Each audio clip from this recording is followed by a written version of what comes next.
Olá pessoal, bem-vindos à nossa 23ª aula da disciplina Circuitos de Radiofrequência. Na aula de hoje nós vamos continuar abordando amplificadores de micro-ondas, tá? O assunto da aula passada foi estabilidade de amplificadores, né?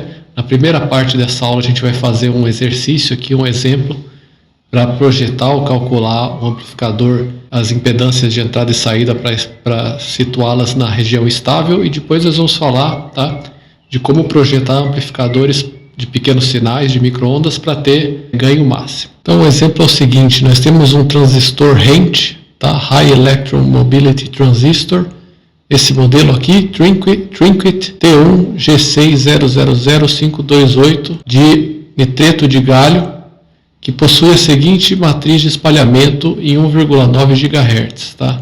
Com impedância característica de referência, né, Z0 de 50 ohms. Essa é a matriz de espalhamento, né? Então a gente tem, portanto, aqui o S1, o S12, né, na forma polar, o S21 e o S22, tá? S1 0,87, fase menos 159, né? S21 4,25, tá? O S21 parâmetro de importância, né? Fase 61 graus, S12 0,03, né? Bem baixo, menos 9, e o S22 0,507, menos 1,7 graus de fase, tá? Determine a estabilidade do transistor usando ambos os testes vistos em aula e projete. A ideia é projetar os coeficientes de reflexão na entrada e saída, tá? Para estar na região de estabilidade. Então vocês podem procurar o datasheet desse transistor, tá, de nitreto de galho na internet, né? Transistor para RF, tá? De potência. E vocês vão ver que no datasheet está listado, né, como é o caso aí muitas vezes, para uma faixa de frequências e para diferentes valores de frequências, aqui tabelado, né, 1,5 GHz até 2, eu estou mostrando aqui, os parâmetros S, aqui está na forma retangular, poderia estar na forma polar, né, então a parte real e a parte imaginária. Por exemplo, a gente vê da tabela, né, que numa frequência de 1,5 GHz, tá? Você tem um S1 aqui, que vai ser igual a menos 0,747 menos J vezes 0,452. É isso? Tá? Estou tirando os dados daqui, né? E aí você pode ver até, né, o S21, S12, né? E o S22, tá? Como eu falei, né, o S21 é um parâmetro importante, né? Você vê que ele é alto aqui para uma faixa grande, né? Pode acontecer para frequências mais altas esse S21 ir caindo, né? Ou seja, indício de que o ganho do transistor vai cair para frequências mais altas. Aqui ele está se mantendo estável até 2 GHz, poderia passar disso, né? Mas isso vai depender de transistor para transistor. O enunciado do exercício dá a matriz de espalhamento para frequência de 1,9 GHz. Tá? Então você pode conferir, né, que esses valores aqui na forma retangular conferem com aqueles valores na forma polar, mas eu estou mostrando isso aqui mais para a gente ver que a gente pode retirar, tá, os parâmetros S. Aqui estão dadas do datasheet, né? Aqui estão dadas as condições, né, o VDS e a corrente de dreno, né, 50 mA e 28 volts, utilizadas para medir esses parâmetros. Além disso, é interessante a gente olhar aqui que no datasheet você também vê uma carta de Smith com, tá, o parâmetro S1 e o S22, né, os coeficientes de reflexão aqui, o S1 e o S22, tá, em verde aqui, desde de 100 MHz aqui, subindo, né, nesse sentido aqui, até 6 GHz, tá?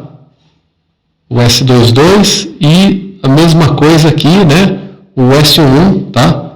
Desde 100 MHz até 6 GHz aqui. Então você tem, né, os valores do coeficiente de reflexão, impedância de entrada, tá? Lógico, né, quando a outra porta estiver casada e tal, no gráfico aqui, né, na própria carta de Smith, no datasheet do componente. Então o teste K-delta consiste em verificar se o K é maior que 1 e delta menor que 1, como a gente viu. Tá? Dado que os parâmetros S extraídos da matriz de espalhamento são esses daqui, os mesmos valores, né, nós temos que o K a gente pode calcular diretamente substituindo o S1, o S22, Lembrando que o delta é S11 vezes S22 menos S12 vezes S21, né? Substituindo aqui dentro, e o S12 e o S21. Substituindo esses valores aqui, a gente vai obter 0,3825, tá? Que é menor do que 1. Como o K tem que ser maior do que 1, não cumpre. Então, isso, a gente já vê aqui, né, que esse transistor aqui, como amplificador, não vai ser incondicionalmente estável, né, que significa estável independente das impedâncias de entrada e saída. Então, ele vai ser condicionalmente estável somente para uma faixa de valores, né, de coeficientes de reflexão na entrada e na saída. Tá? O delta, tá? O módulo do delta dá 0,336, que é menor que 1, né, e cumpre a condição para o delta, mas como a condição para o K não é cumprida, né, então o amplificador não é incondicionalmente estável. Tá? Aí, se a gente seguir, só para conferir, a gente pode fazer o teste μ, né, que consiste em verificar se o μ é maior que 1. Lembrando, quanto maior o μ, ele sendo maior do que 1, quanto maior ele for, mais estável o amplificador vai ser, menos propenso à oscilação. Então, a gente substitui aqui o S1, S22, o delta, que a gente acabou de falar, conjugado do S1, S12 e o S21 nessa expressão, e a gente vai obter 0,678.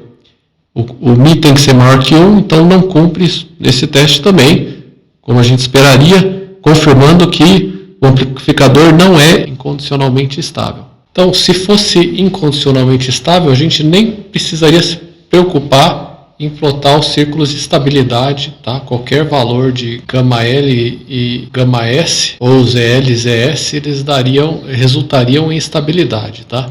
Mas como não é incondicionalmente estável, tá, a gente vai plotar ambos os círculos. Então, o centro e o raio do círculo de estabilidade da impedância de saída são, né, da carga, né, CL, a gente viu a expressão na aula passada, S22 menos conjugado de S1 vezes delta sobre módulo ao quadrado de S22 menos módulo ao quadrado de delta.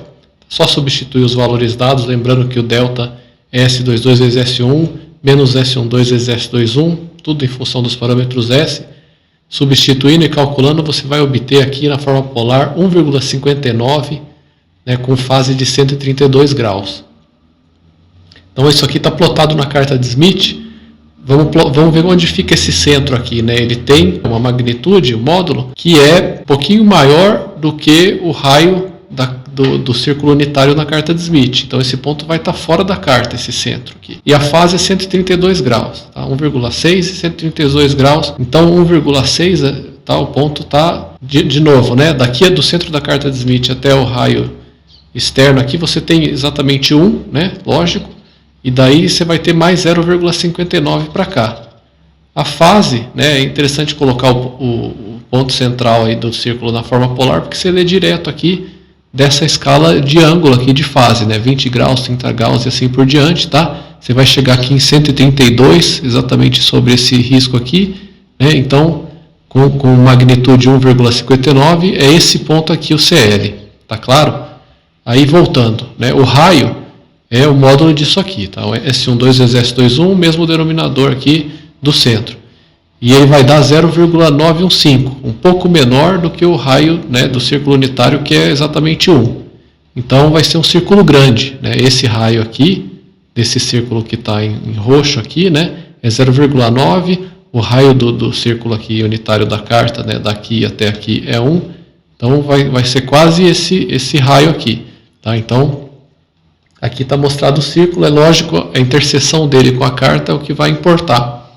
Mas aí a gente tem que determinar, né, como a gente viu na aula passada, qual que vai ser a região estável. Se vai ser essa região aqui fora do círculo de estabilidade ou se vai ser a região dentro do círculo de estabilidade. Daí, nesse caso, lógico, você consideraria a interseção. Então, como o módulo do S1 é 0,869, né, o S1 está mostrado aqui, 0,869 com fase menos 159 graus, ele é menor do que 1. Portanto, como a gente viu na aula passada, o ponto ZL igual a Z0, que vai coincidir com o γ in sendo igual ao módulo do S1, nesse ponto, porque o γL é 0, como a gente viu, né, vai ser menor do que 1, e esse ponto ZL igual a Z0, e ele está fora do círculo, portanto essa região é estável, tá? Porque nessa região onde o gama L é 0 e o ZL é igual a Z0, o módulo gama in vai ser módulo de S1, que, como a gente tem essa informação dos parâmetros S da própria datasheet do componente, é 0,869 menor do que 1,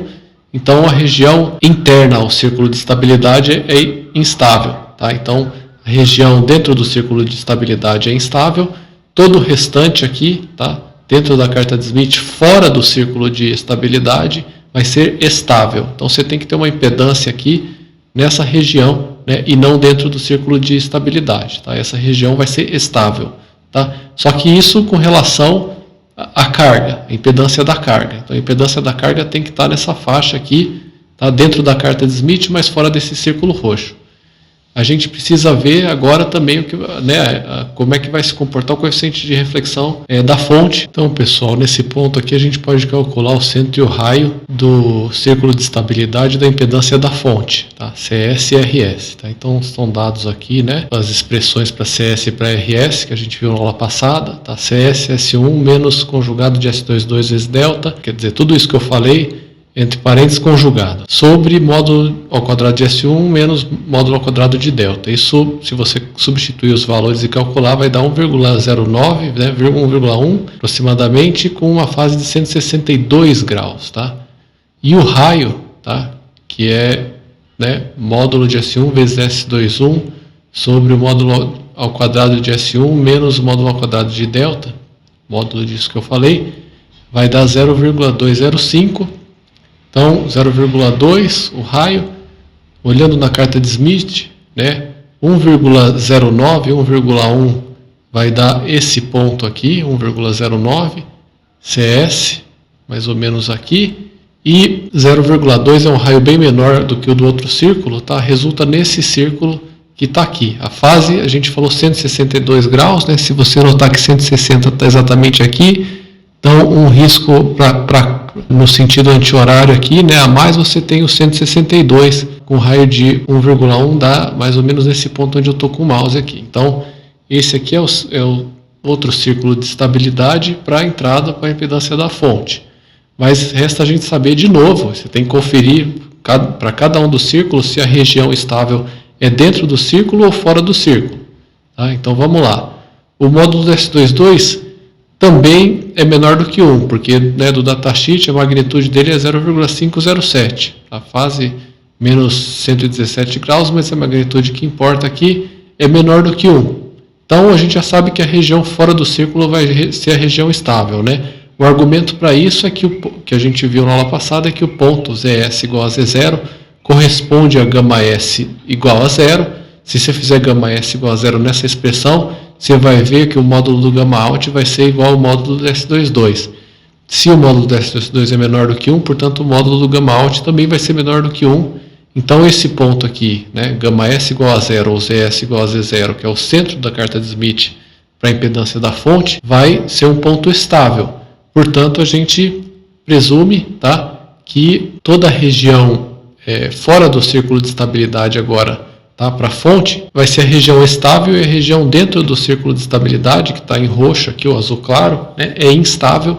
Então, agora, para a impedância da fonte, ou para o coeficiente de reflexão da fonte, toda a carta de Smith, exceto a interseção com esse círculo azul, é estável para a fonte, e para a carga, né, toda a carta de Smith, exceto esse outro círculo aqui, é estável. Então, você pode projetar o coeficiente de reflexão e impedância da carga nessa região aqui, e a impedância da fonte, né, nessa região aqui fora desse círculo. Tudo bem? Então é basicamente isso, né, que está envolvido aqui. Então você pode escolher qualquer valor aqui dentro, tá, para impedância. Então, para resumir as ideias aqui, tá, a utilização de um transistor como amplificador de pequenos sinais em um circuito de microondas ou radiofrequência envolve primeiro determinar se o transistor é condicionalmente ou incondicionalmente estável. Tá? E se necessário, se for condicionalmente estável, plotar os círculos de estabilidade para encontrar quais são os valores de impedância de entrada e saída, o coeficiente de reflexão de entrada e saída que permitem você ter um amplificador estável. Tá?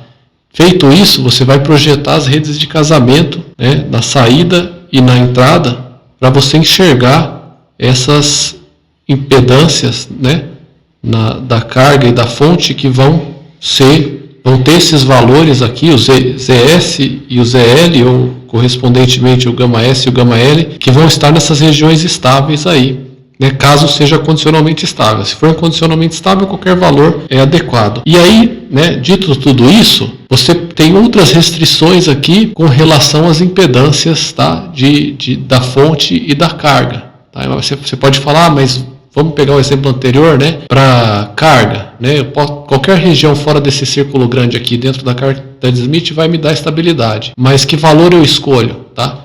Isso vai depender do caso, né, do que você quer fazer com esse amplificador. Tá? Vou dar alguns exemplos aqui. Né? Você pode querer ter o máximo ganho possível. Tá? Então a gente vai ver isso em seguida. O máximo ganho vai acontecer para valores específicos de impedância da fonte e da carga. Então você tem que garantir que, além de estar dentro dessa região, você tem, né, esse valor de impedância para satisfazer esse critério. Ou você pode querer ter o menor ruído possível. Então você tem círculos associados com ruído, mas aí nesse caso você teria que encontrar, né, o valor de impedância da fonte e da carga que geraria, né, o menor ruído ou um determinado valor de ruído. Tá? Então, o ruído vai ter uma relação com as impedâncias, né, da fonte da carga e vai ter valores ótimos nesse sentido. Ou você pode projetar, tá, o amplificador para ter um ganho específico que vai te dar uma largura de banda talvez um pouco maior, talvez não seja o máximo, né? Então tem todas essas coisas, tá? Nós vamos tratar no que segue de como projetar as impedâncias da fonte, ou olhando para esse lado aqui, né, para a saída da rede de casamento de entrada e para a entrada da rede de casamento de saída, os respectivos valores que vão te dar o ganho máximo. Então, uma vez que o S21 está fixado pelo design do dispositivo eletrônico, do transistor em questão, você não vai poder mexer nisso daí, né? Uma vez que você escolheu o componente, o S21 está fixado. Uma possibilidade para maximizar o ganho é projetar o gama S e o gama L, a impedância de fonte da carga, ou de novo, como eu falei, né, da saída da rede de casamento da fonte e da entrada da rede de casamento da carga, tá? De forma a obter um máximo ganho. A gente viu que isso tem a ver com a condição de casamento conjugado anteriormente. Então, há que se atentar para o fato de que muitas vezes é necessário um compromisso entre ganho e largura de banda. Então, isso aqui sempre tem que ser levado em conta, tá?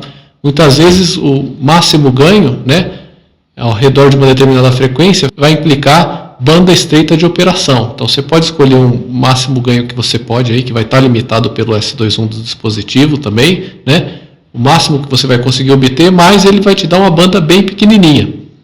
Então isso pode não ser o que você deseja. Aí nesse caso você tem que projetar ele para ter um valor específico de ganho, só que com uma banda um pouco maior. Então você sempre vai ter um compromisso aí entre ganho e largura de banda e tem que levar isso em conta, tudo bem? Mas, dito isso, você pode querer projetar o dispositivo para ter ganho máximo. Tá? Então, a máxima transferência de potência entre a rede de entrada e o transistor ocorre quando γin igual ao conjugado do γs, né, ou Zin ao conjugado do Zs. Tá? Então, quando esse cara aqui é o conjugado desse, ou a impedância de entrada é o conjugado da impedância na saída da rede de casamento da fonte, nesse caso, ou se não tiver uma rede de casamento, né, a impedância da própria fonte, né, o Zin foi o conjugado do próprio Zs, se não tiver esse cara, você vai ter máxima transferência de potência da fonte para a entrada aqui do seu amplificador e do transistor.